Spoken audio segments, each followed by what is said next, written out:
एक समय की बात है। सोनापुर नाम के एक गांव में एक बहुत ही अमीर आदमी रहा करता था। उसका नाम धर्मदास सेठ था। पूरे गांव में उसकी पहचान एक बड़े व्यापारी के रूप में थी। गांव में कपड़ों की सिर्फ एक ही दुकान थी और वो दुकान धर्मदास सेठ की थी। गांव में और कोई दुकान न होने की वजह से धर्मदास सेठ कपड़े मनचाहे दामों पर बेचता था। गरीब लोग उसकी दुकान के पास भी जाने की हिम्मत नहीं करते थे।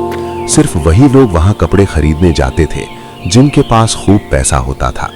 धर्मदास सेठ की दुकान सिर्फ गांव तक ही सीमित नहीं थी, शहर में भी उसकी कई दुकानें थी। इसके अलावा उसके पास बहुत सारी जमीन थी जिस पर दर्जनों मजदूर काम किया करते थे। उन मजदूरों की मेहनत से सेठ का खजाना दिन प्रतिदिन भरता ही जाता था। लेकिन इतनी दौलत के साथ साथ उसके दिल में घमंड भी बहुत भर गया था। वो खुद को सबसे बड़ा और सबसे ताकतवर इंसान समझता था। गरीबों को वो इंसान नहीं बल्कि बोझ मानता था। उसका मानना था कि गरीब लोग सिर्फ गंदगी और बदबू फैलाने के लिए होते हैं। धर्मदास सेठ को अपने धन पर इतना अभिमान था कि उसे लगता था कि दुनिया में उससे बड़ा कोई नहीं। एक दिन सुबह सुबह धर्मदास सेठ अपने खेतों का हिसाब किताब देख रहा होता है। तभी वहां एक दुबला पतला मजदूर झिझकता हुआ आता है। उसके चेहरे पर चिंता साफ झलक रही होती है। उसकी आंखें डरी हुई होती हैं, जैसे कुछ कहने से पहले ही उसे डांट पड़ने वाली हो। वो मजदूर और कोई नहीं बल्कि हरिराम होता है। हरिराम थोड़ा दूर खड़े होकर हाथ जोड़ते हुए बोलता है, सेठ जी, मुझे आपसे कुछ जरूरी बात करनी है। क्या बात है, जल्दी बोल, मेरे पास फालतू बातें सुनने का वक्त नहीं है। हरिराम और डर जाता है, फिर भी हिम्मत जुटाकर बोलता है, सेठ जी, मैं आज घर जाना चाहता हूँ। मेरी पत्नी सरोज की तबीयत बहुत खराब है। घर में उसका ख्याल रखने वाला कोई नहीं है। पहले तो मुझसे दूर रहकर बात कर। पता नहीं तेरी पत्नी को कौन सी बीमारी है, कहीं वो बीमारी तेरे जरिए मुझे ना लग जाए। अगर तेरी पत्नी इतनी बीमार है तो तू काम पर आया ही क्यों? सेठ जी, घर में पैसों की बहुत तंगी है। अगर मैं काम पर नहीं आता तो मेरी मजदूरी काट ली जाती, इसलिए मजबूरी में आना पड़ा। तो तू आधा काम छोड़कर जाने की सोच रहा है? क्या तुझे लगता है आधा दिन काम करके मैं तुझे पूरे दिन की मजदूरी दूंगा? नहीं सेठ जी, आधी मजदूरी ही काट लीजिए, लेकिन मुझे अब जाने दीजिए। तेरी इतनी हिम्मत कैसे हुई मुझसे जुबान लड़ाने की? तू जानता नहीं मैं कौन हूँ? वो उंगली दिखाकर चिल्लाता है, या तो पूरा काम कर या अभी निकल जा। और सुन, अगर गया तो आज की मजदूरी तो भूल ही जा, ऊपर से कल से काम पर आने की भी जरूरत नहीं है। हरिराम की आंखों में आंसू आ जाते हैं। ऐसा मत कीजिए सेठ जी, मेरी मजबूरी समझ लीजिए। तुम जैसे मजदूरों की कोई कमी नहीं है, हजारों मिल जाएंगे। अब काम करना है तो कर, नहीं तो निकल यहाँ से। हरिराम टूटे मन से सिर झुका लेता है। वो बिना कुछ कहे वहां से चला जाता है। हरिराम के जाने के बाद भी धर्मदास सेठ का गुस्सा शांत नहीं होता। वो गुस्से में इधर उधर टहल रहा होता है। तभी भीतर से उसकी पत्नी शारदा ये सब देख सुन लेती है और धीरे धीरे उसके पास आती है। शारदा के चेहरे पर चिंता और दुख दोनों साफ झलक रहे होते हैं। आपने ये ठीक नहीं किया जी। क्या ठीक नहीं किया? हरिराम और उसकी पत्नी दोनों अकेले रहते हैं, न कोई बच्चा न कोई सहारा। उसकी पत्नी बहुत बीमार है। अगर वो घर जाना चाहता था तो जाने देते, उसकी मजदूरी काट देते, लेकिन उसे निकाल देना ये तो बहुत अन्याय है। धर्मदास सेठ का चेहरा तमतमा उठता है। कभी कभी दूसरों की परेशानी भी समझ लिया कीजिए। बुरा वक्त किसी पर भी आ सकता है। ऊपर वाले ने आप पर इतनी कृपा की है, फिर भी इतना घमंड। अपनी आवाज नीची रखो शारदा। तुम क्या जानो व्यापार के बारे में? दिन भर घर में बैठी रहती हो। मैंने तुमसे शादी घर संभालने के लिए की है, मेरे काम में दखल देने के लिए नहीं। शारदा स्तब्ध रह जाती है। तुम्हारा काम है बच्चों को देखना और इस घर का ध्यान रखना। मैंने तुमसे राय मांगी थी क्या? शारदा की आंखों में आंसू भर आते हैं। आइंदा मेरे कारोबार के मामलों में दखल मत देना। मुझे तुम्हारी राय की कोई जरूरत नहीं है। वैसे भी मुझे इन गरीबों से सख्त नफरत है। इन्हें देखता हूं तो मेरा खून खौल उठता है। इनके शरीर से गंदी बदबू आती है। शारदा हैरानी से उसे देखती रह जाती है। आइंदा कोई गरीब मेरे कमरे तक नहीं आएगा। चौकीदार को बोल दो, जो भी आए उसे बाहर ही रोक दिया जाए। मुझे नहाना पड़ेगा। पता नहीं उस हरिराम की पत्नी को कौन सी बीमारी है, कहीं उसकी बीमारी उसके जरिए मुझे ना लग गई हो। हटो यहाँ से और तुम भी अपना काम करो। शारदा चुपचाप सिर झुकाकर वहां से चली जाती है। धर्मदास सेठ की हवेली से निकलकर हरिराम सीधे अपने घर की ओर जाता है। उसके कदम भारी हो चुके होते हैं। मन में डर भी होता है और चिंता भी। जैसे ही वो अपनी झोपड़ी के अंदर कदम रखता है, उसकी नजर अपनी पत्नी सरोज पर पड़ती है। सरोज खाट पर पड़ी होती है। उसका चेहरा पीला पड़ चुका होता है। सांस लेने में भी उसे तकलीफ हो रही होती है। हरिराम घबराकर उसके पास बैठ जाता है। सरोज, तुम ठीक तो हो ना? आज तुम्हारी हालत कुछ ज्यादा ही खराब लग रही है। मैं ठीक हूँ, आप बेकार में चिंता मत कीजिए। क्यों ना नंदू वैद्य जी को बुला लाऊं? अब मुझे डर लग रहा है। नहीं, उन्हें बुलाने की ज़रूरत नहीं है। वैद्य जी आएंगे तो पैसे भी लेने पड़ेंगे और हमारे पास देने के लिए कुछ है ही नहीं। पिछले कई दिनों से वैद्य जी आ रहे हैं। हमारी हालत देखकर बेचारे पैसे भी नहीं मांगते। किसी का इतना फायदा उठाना भी ठीक नहीं। अब तो उन्हें बुलाने में भी शर्म आती है। कोई ज़रूरत नहीं है उन्हें बुलाने की। ऐसी बातें मत करो सरोज। तुम कुछ नहीं कहोगी तो मैं क्या करूं? ऊपर वाले को जब बुलाना होगा वो बुला लेगा। ईश्वर की मर्जी के आगे हम कुछ नहीं कर सकते। मरने की बातें मत करो। तुम्हारे अलावा इस दुनिया में मेरा है ही कौन? अगर तुम्हें कुछ हो गया तो मैं अकेला कैसे जीऊंगा? आप बहुत अच्छे इंसान हो। भगवान आपको कभी अकेला नहीं छोड़ेगा। सरोज को खाट पर छोड़कर हरिराम चुपचाप घर से बाहर निकल जाता है। रात का समय होता है। आसमान में हल्के बादल छाए होते हैं।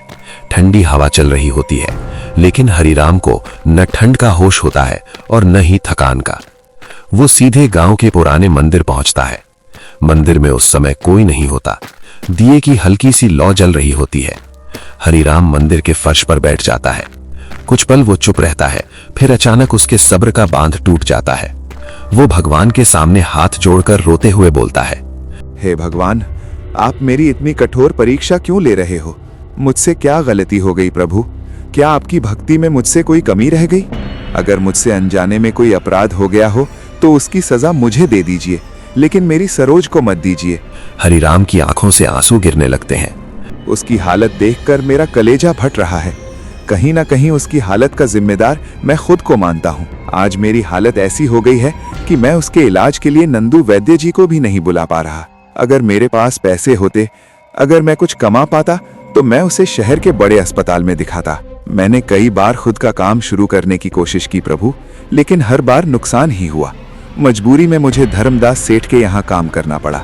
वो इतनी कम मजदूरी देते हैं कि जैसे तैसे घर चलता है। इलाज के लिए पैसे कहाँ से लाऊं? कुछ तो कीजिए प्रभु, कोई तो रास्ता दिखाइए। कुछ दिन ऐसे ही बीत जाते हैं। धर्मदास सेठ के यहाँ से हरिराम का काम पूरी तरह छूट चुका होता है। अब उसके पास कोई पक्की मजदूरी नहीं रहती। पेट पालने के लिए हरिराम मिट्टी के मटके बनाकर बेचने लगता है। सुबह से शाम तक वो चाक पर बैठकर मिट्टी गूंथता रहता है। उसके हाथों में छाले पड़ जाते हैं, लेकिन वो शिकायत नहीं करता। दिन भर मेहनत के बाद भी उसे बहुत कम पैसे मिलते हैं।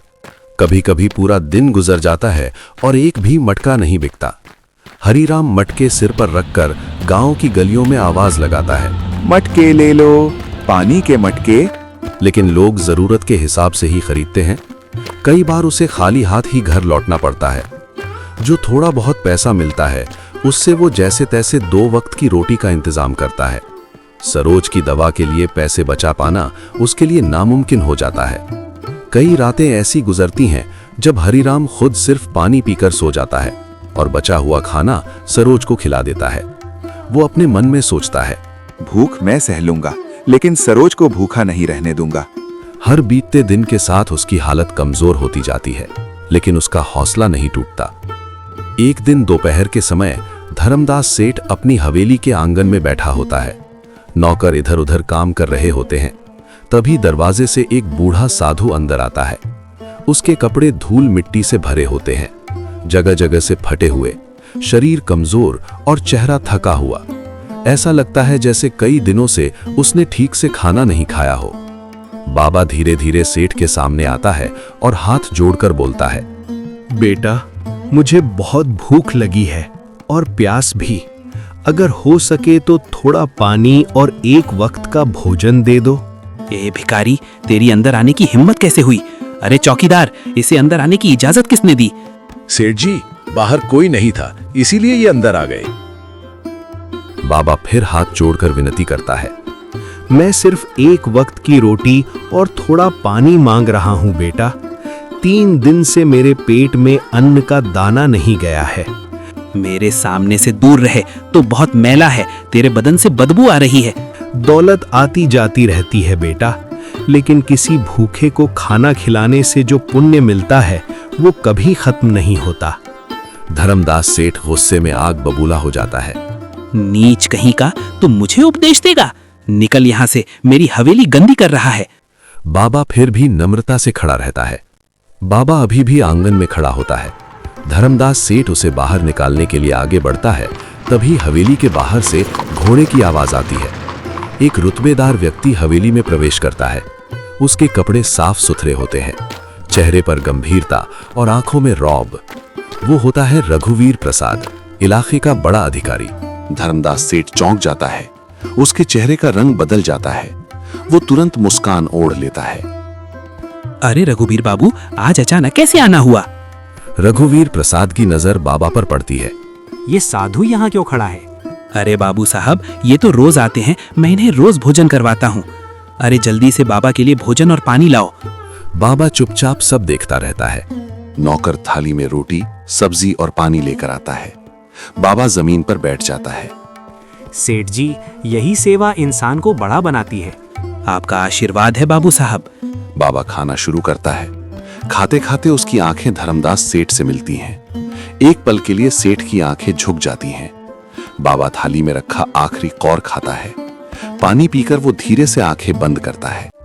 कुछ पल तक पूरा आंगन बिल्कुल शांत हो जाता है। अचानक तेज हवा चलने लगती है। दिए की लौ कांपने लगती है।